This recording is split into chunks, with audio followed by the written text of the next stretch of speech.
마음에 우리가 담고 인도받는 귀한 우리 교회가 되어주시기 바랍니다. 사람의 방법으로 할 수 없는 거예요. 그러나 하나님이 정말 계시고 그리스도가 완전하시다면 분명히 그 모든 것은 선한 하나님의 계획 속에서 선한 하나님의 축복 속으로 움직여야 할 것이라고 믿습니다. 복음으로 우리가 날마다 충만한 귀한 시간 되시기 바라겠고, 우리 교회가 항상 무엇을 반복적으로 적는 것 같지만 항상 마음에 새겨야 됩니다. 111입니다. 각인 뿌리 체질화 시켜야 돼요. 1천제자 100장로 100지교에 세우는 겁니다. 여기다 하나를 더 적겠습니다. 원래는 이거죠. 2030 2030년도까지 1천제자 100장로 100지교회.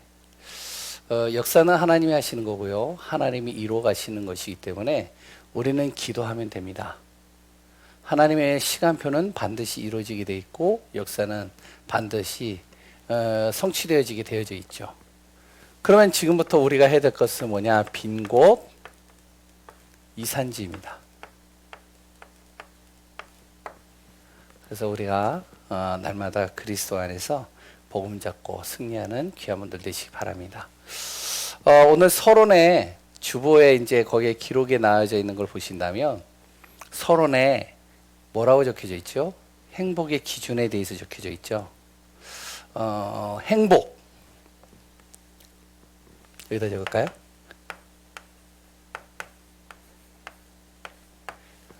행복하신가요?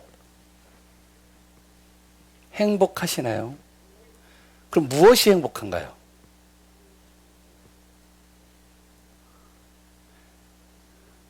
그 행복이 영원한가요?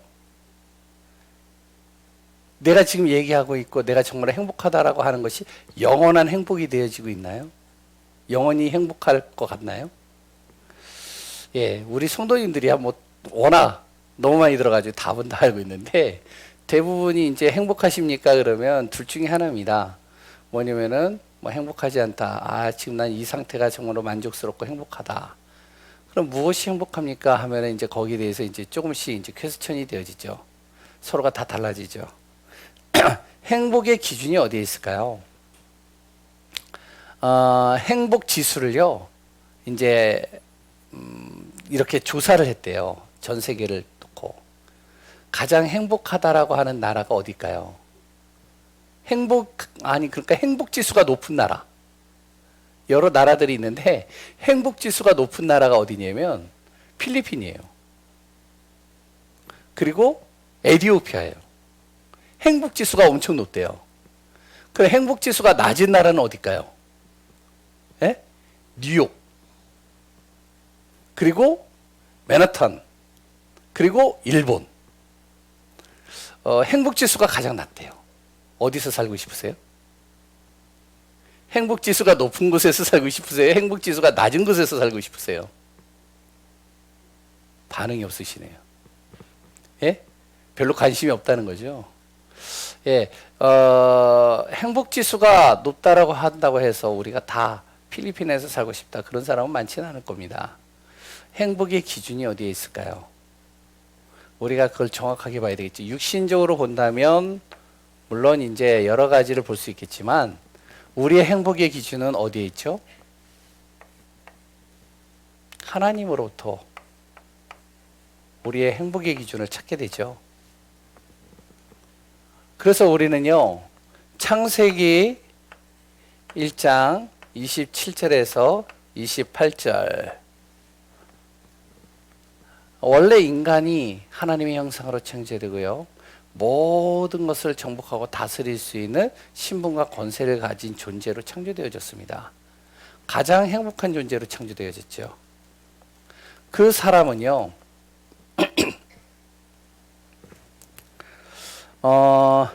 마태복음 1장 21절에서 23절에 그 하나님과 함께 할 때 가장 행복한 겁니다. 임마누엘로 영원히 함께 하는 것이요. 그게 사람에게 있어서는 가장 행복한 거예요. 그러면서 마태복음 6장 33절에 내 모든 삶이 함께하는 정도가 아니라 하나님의 나라가 이루어지고 하나님의 뜻이 이루어지는 것이 가장 행복한 겁니다. 물론 사람마다 다 다르겠지만 성경은 이렇게 나와 있어요. 행복의 기준에 대해서. 원래 인간 자체가 행복한 존재로 창조됐다. 그 사람이 하나님과 함께 했을 때가 가장 행복한 거다. 그러면서 내 하나님이 나를 통해서 하나님의 나라를 이루고 하나님의 뜻을 이루어간다. 그거보다 행복한 것이 없다. 우리 귀한 성도님들은 다 이 행복 속에 있다라고 믿습니다. 예, 그러면 이제 오늘 본문의 제목에 뭐라고 적혀 있냐? 그럼 왜 꼭 예수를 믿어야 되는가? 왜 꼭 예수를 믿어야 되죠? 이유가 뭘까요? 왜 꼭 예수를 믿어야 될까요? 반응이 없으십니다. 믿어야 될 이유.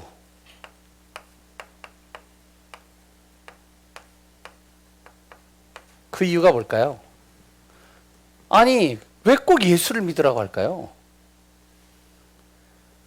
다른 거 믿으면 안 될까요? 그냥 신앙생활 하면 안 될까요? 왜 꼭 예수만 믿어야 된다고 그럴까요? 왜 꼭 예수를 안 믿으면 안 된다고 그럴까요? 이유가 뭘까요? 여기 있는 분들은 다 답을 알잖아요. 그러니까 한번 이야기를 해보시면. 왜 꼭 예수를 믿어야 되죠? 아니, 불신자가요. 예전에 제가 이제 신앙생활을 계속 했는데 이게 이제 신학적으로나 이 말씀이 내가 정리가 안 돼 있다 보니까 제 친구가 교회를 가겠대요. 그래서 교회를 갔어요. 저를 따라서. 그래서 교회를 왔죠. 예배를 드렸죠. 목사님께서 설교 속에서 예수 그리스도에 대해서 얘기를 한 거예요. 돌아가면서 저보고 그러는 거예요. 야, 현주야, 왜 꼭 예수를 믿어야 되냐?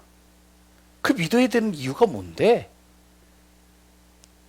그렇게 얘기를 하는데요. 뭔가 말을 못 하겠더라고요, 제가. 불신자들은요, 항상 얘기를 하거든요. 아니, 왜 기독교는 왜 꼭 예수만 믿으라고 하느냐? 불교에도 다른 종교에도 굉장히 좋은 글귀 많고, 그리고 오히려 기독교인들보다 그들이 더 어떠냐면은 굉장히 바르고 정직하고 진짜 여러 가지 볼 때 사람들에게 모범이 되어지는 것들이 많은데 왜 꼭 기독교는 예수만 믿으라고 하느냐? 다른 건 묻지 않고. 그리고 왜 항상 다른 종교에 대해서 안 좋게 여기느냐? 왜 꼭 예수를 믿어야 될까요? 이유가 뭘까요? 믿어야 될 이유. 여기에 대해서 우리가요, 다시 한번 좀 정리가 필요합니다. 왜 우리는 이 지역에 뭐 해야 되느냐? 이거 해야 되거든요. 우리는 이 지역에요, 교회를 이전하는 것보다 더 중요한 것, 교회 건축하는 것보다 더 중요한 게 뭐냐면 이 지역에 정말로 한 영혼들을 구원으로 인도하는 것이 가장 중요하거든요. 그것 때문에 하나님이 우리를 불러 모으셨거든요. 그것 때문에 우리를 예배드리게 하시는 거거든요. 그럼 하나님이 나에게 불신자를 연결하거나 아니면은 진짜 복음이 필요한 사람을 나에게 연결했을 때 이 사람에게 정확한 답을 줘야 되잖아요. 다른 이야기 하면 안 되잖아요. 왜 예수를 믿어야 되는지, 왜 꼭 예수만이어야지만 되는지, 그 예수를 믿을 때 무슨 일이 일어나는지 이거에 대해서 우리는 정확하게 답을 줘야 되잖아요. 그거에 대해서 가장 심플하고 가장 정확하게 우리가 좀 전달할 수 있는 우리 귀한 전도자요 증인들이 되어져야 됩니다. 그래서 오늘은 좀 심플하고 간단하게 좀 이야기할 수 있을 것 같아요. 믿어야 될 이유, 첫 번째, 근본적인 문제.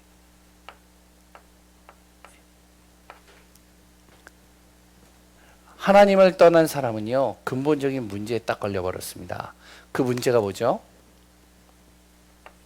하나님 떠난 거예요.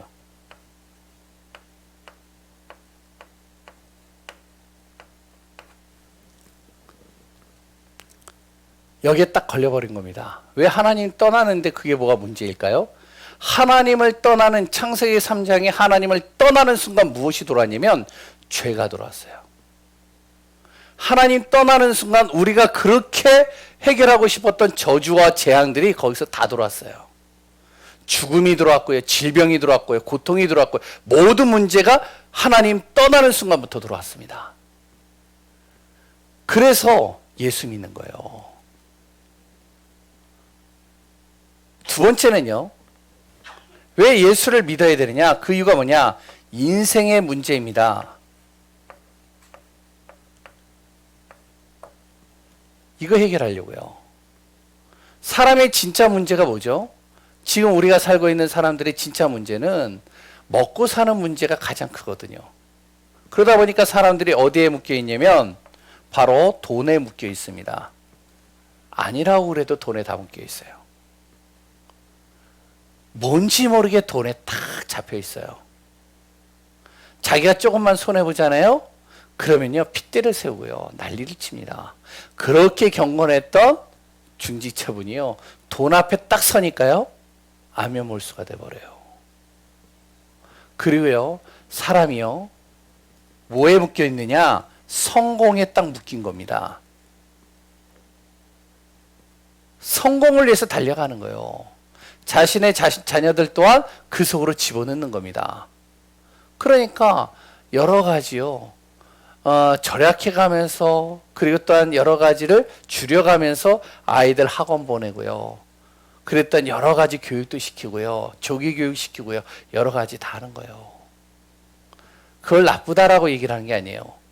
하나님 떠나는 순간 사람은요, 모든 근본 문제가 들어옴과 동시에 여기에 딱 걸려버린 겁니다.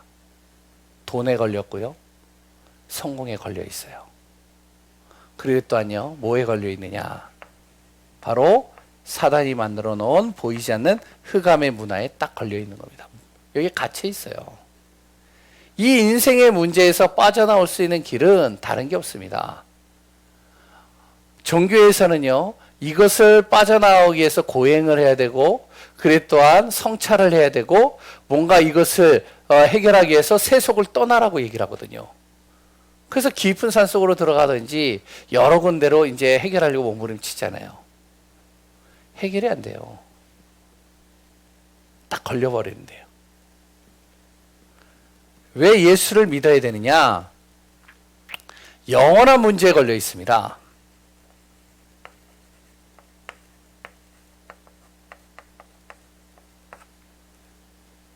그 영원한 문제가 뭔데요? 바로 지옥입니다.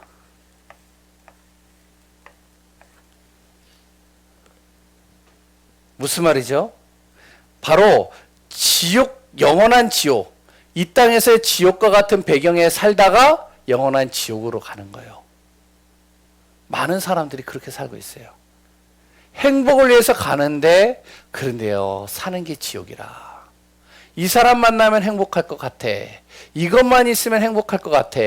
내가 여기에 조금만 성공하면 행복할 것 같아. 내가 요 고비만 넘어가면 행복할 것 같아. 그런데요, 조금만 지나면 또 다른 문제가 터지고 계속 지옥 배경이에요. 근데 그 지옥 배경이 끝나느냐? 영원한 지옥으로 가게 되는 거예요. 예수 믿어야 될 이유, 근본 문제, 인생 문제, 영원한 문제 해결하는 겁니다. 그럼 어떻게 해결하는데요? 바로 그 예수님께서 우리의 근본 문제를 해결하기 위해서 길을 열어주셨다는 거예요. 그 길이 뭔데요? 예수 그리스도를 믿는 순간 하나님 만나는 길로 우리를 인도하겠다는 겁니다. 인생의 문제, 이 문제를 해결하기 위해서요, 예수 그리스도께서 우리에게 묶여있는 것으로부터 해방시키겠다는 겁니다. 자유하게 하시겠다는 거예요. 거기에 묶이지 않도록. 영원한 문제, 지옥 배경과 지옥의 그 그늘 속에 가려져서 영원한 지옥으로 갈 수밖에 없는 나를 어떡하냐? 여기서 빠져나올 수밖에 없는 뭐요? 답을 주셨다는 겁니다. 사단의 권세를 꺾으셨다는 것이죠. 그게 바로 우리가 잘 알고 있는 요한복음 14장 6절. 바로 내가 곧 길이요, 예수님께서 내가 곧 길이요 진리요 생명이니 나로 말미암지 않고는 하나님 만날 수 없다. 그래서 예수 믿는 겁니다. 근본 문제 해결하는 길이 예수 믿는 방법이에요. 해방. 로마서 8장 2절에 뭐라고 나오죠? 바로 그리스도 예수 안에 있는 생명의 성령의 법이 죄와 사망의 법에서 나를 해방하였습니다. 이 문제에서, 이 묶여있는 것에서 빠져나오는 겁니다. 에베소서 2장 1절에서 바로 7절까지 8절까지 쭉 보면 우리가 잘 알고 있잖아요.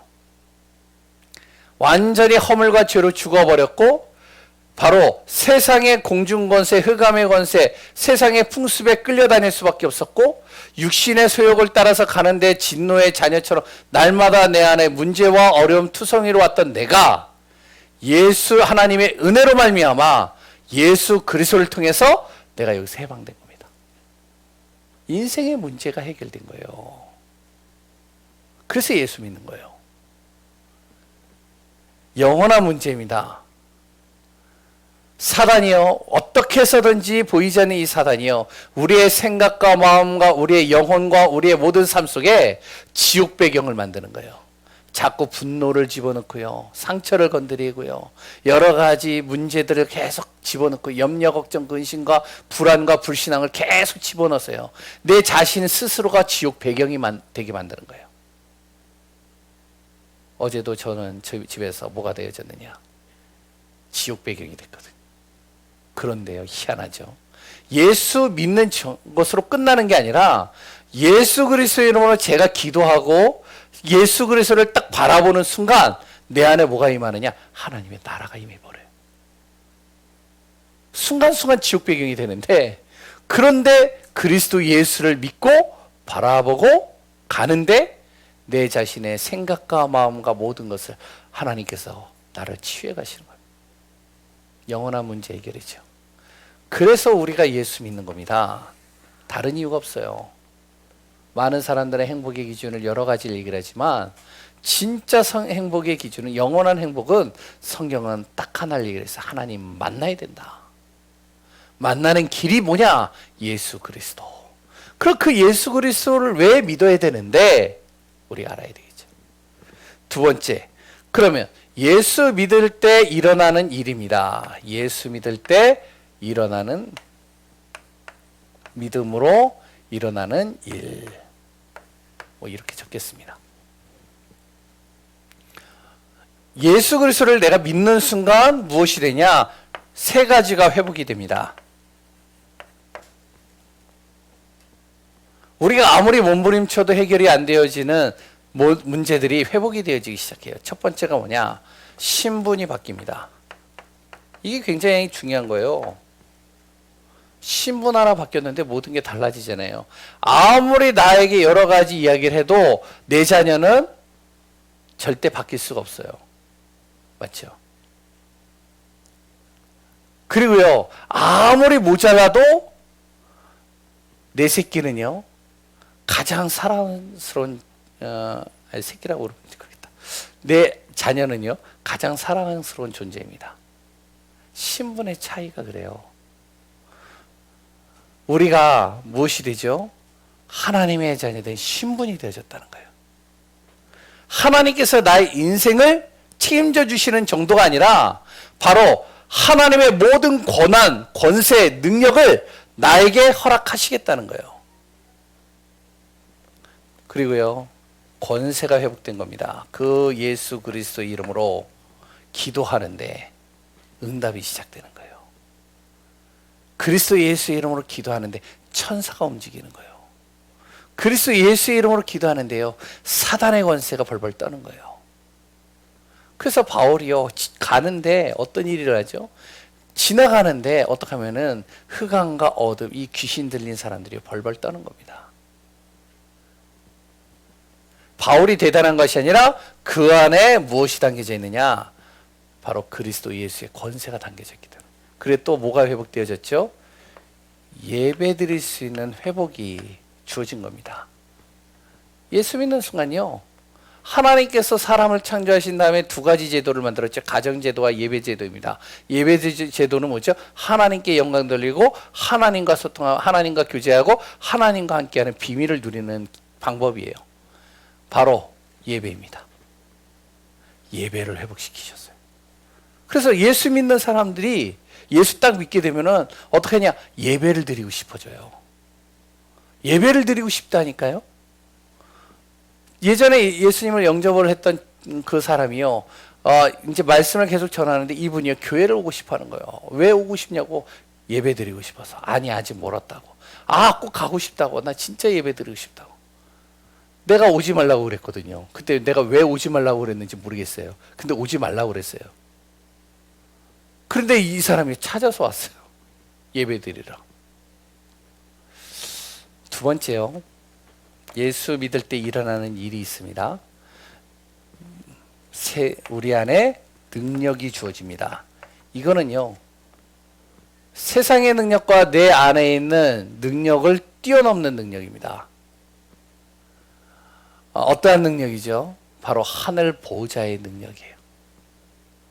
시와 공간을 초월하는 하나님의 놀라우신 능력이 내 안에 주어지는 겁니다. 그리고요. 바로 흑암과 어둠이 완전히 무너지는 떠나가는 빛의 능력이 내 안에 임하는 겁니다. 성삼위 하나님의 능력이죠. 내가 예수 믿는 순간 주어지는 거예요. 이거는 내가 훈련돼서 주어지는 것이 아니고 내가 뭔가 이렇게 막 다듬어져서 되는 것이 아니라 예수 믿는 그 순간부터 나에게 이거 딱 주어지는 겁니다. 이 세 가지가 뭐요? 보좌, 하늘 보좌가 능력이 내 안에 임해요. 시 공간을 초월하는 능력입니다. 바로 흑암과 어둠에 물러가는 빛의 능력이 내 안에 임하는 겁니다. 세 번째는요. 이 정도가 아니죠. 예수 믿는 순간 일어나는 일이 있습니다. 증인이 되는 겁니다. 별말 안 했는데 증거가 되는 거예요. 우리가 꼭 구원의 길을 정확하게 다 전한다 해서 그 사람이 영접되고 안전됐고 뭐 그럴 수도 있겠죠. 근데 내 자신 그 자체만으로도 증인이 되는 경우들도 많아요. 내가 예수 믿는 순간 어떻게 했냐? 내 가정의 증인이 되는 거예요. 예수 믿기만 했는데 가정의 증인이 딱 돼버려요. 하나님이 그렇게 만들어 버리셔요. 대표적인 사람이 누구죠? 바로 우리가 잘 알고 있는 라합 같은 사람이잖아요. 별 볼 일 없어요. 연약한 자예요. 근데 바로 하나님 앞에 딱 서고 예수 그리스도를 믿는 순간 그 가정의 증인이 돼버리잖아요. 그리고 또한 어디에요? 나의 나의 모든 하는 일, 거기에서 증인이 되는 겁니다. 세 번째는요, 교회의 증인 되는 거예요. 어디의 증인이라고요? 가정과 내 업과 그리고 교회에 뭐가 된다고요? 증인이 딱 되어지는 겁니다. 우리 예강교회 성도님들 또한 온라인으로 같이 예배드리는 분들 이 응답 속에 있다는 사실을 꼭 잊지 마시기 바랍니다. 이 응답이 주어지는 것이 아니라 이미 나에게 주어졌다는 사실을 꼭 믿으시기 바랍니다. 그래서 우리 안에 이 은혜 속에서 인도받으시기 바랍니다. 세 번째는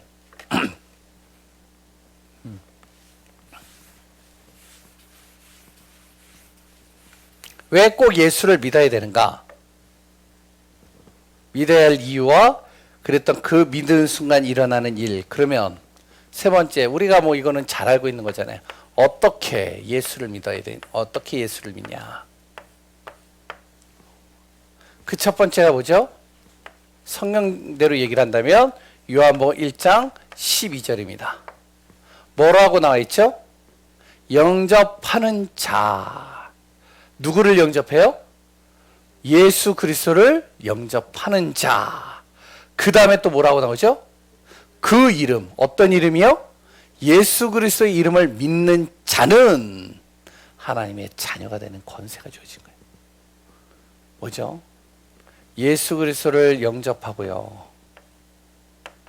그리고 그 이름을 믿는 자. 그러면 두 번째 로마서 10장 9절에서 13절에는 이걸 좀 더 세밀하게 정확하게 얘기를 하고 있습니다. 어떻게 얘기를 하고 있냐? 바로 그 예수 그리스도가 나의 주라는 것을 뭐라고요? 시인하고, 그분이 나의 주님이시라는 것을 내가 시인하고, 그분이 죽음에서 살아나신 것을, 이 부활을 내가 믿으며 구원을 받았느니라. 그러면서 뭐라고 그러죠?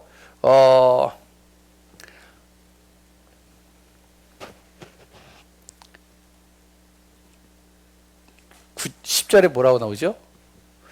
그 예수님을 마음으로 믿고 입으로 시인하면 구원을 받는데, 그 예수님을 부르는 자는 어떻게 된다고요? 다 구원을 받느니라. 13절에 나오죠. 어떻게 영접한다고요? 우리가 정말로 한 영혼을 만났을 때 그 사람이 예수 그리스도를 진짜 내가 마음에 믿고 그 이름을 정말로 내가 믿는다면 구원받았다는 겁니다.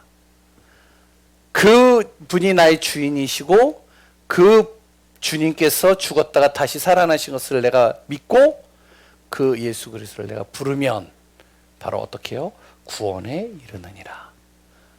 그러면 마지막 세 번째, 그 이름 안에 무엇이 있는데요? 마태복음 16장 13절에서 20절. 뭐죠? 그리스도입니다. 그 예수님이 그리스도라는 사실을 내가 믿을 때, 그 그리스도에 대해서는 지난번에 제가 여기다 적어서 설명했죠. 그리스도가 누구라고요? 바로 모든 문제 해결하신 분이에요. 그리스도가 누구라고요? 바로 그 그리스도가 바로 모든 것을 완성시킨 자입니다. 그 그리스도가 누구라고요? 우리를 구원하신 자예요. 그 그리스도가 누구라고요? 바로 성경의 말씀을 성취하신 분이십니다. 그 그리스도가 지금도 살아계시고 지금도 재창조의 능력으로 하나님의 아들로서 지금도 역사하시고 인도해 가신다는 것이죠. 그럼 결론으로 거기 주보를 보시면, 우리가 그래서 항상 예수 안에 생명이 있고 능력이 있고 치유가 있고 축복이 있고 그 안에 증거가 있다는 사실이 날마다 우리 안에서 고백되어지는 귀한 우리 성도님들 되시기 바랍니다. 왜 꼭 예수 믿어야 된다고요? 그 이유. 그럼 믿을 때 일어나는 일은 뭐라고요? 그러면 그걸 통해서 정말로 우리가 안다면 어떻게 예수님을 영접해야 된다고요? 우리가 정확하게 다시 한번 정리하고, 나를 만나는 영혼들, 그리고 이 코로나 시기 때 하나님이 누구를 나에게 붙이시든 정확한 그리스도 예수를 통해서 참된 복음이 증거되어지는 귀한 우리 성도님들 되시기를 소원합니다. 기도하겠습니다. 하나님 감사합니다. 예수 그리스도 안에 모든 것이 다 있습니다. 믿어야 될 분명한 이유가 있고 그때 일어나는 일들이 있습니다. 우리가 말씀을 통해서 하나하나 확인하고 그 안에서 인도받고 응답받는 증거 있는 귀한 분들 되게 하여 주옵소서. 오늘도 주의 성령으로 세밀하게 인도하시되 홀로 예배드리고 가정에서 예배드리는 모든 분들에게 완전하신 하나님의 놀라우신 능력이 임하는 시간 되게 하여 주옵소서. 모든 것 움직이시고 다스리시는 예수 그리스도의 이름으로 기도합니다. 아멘.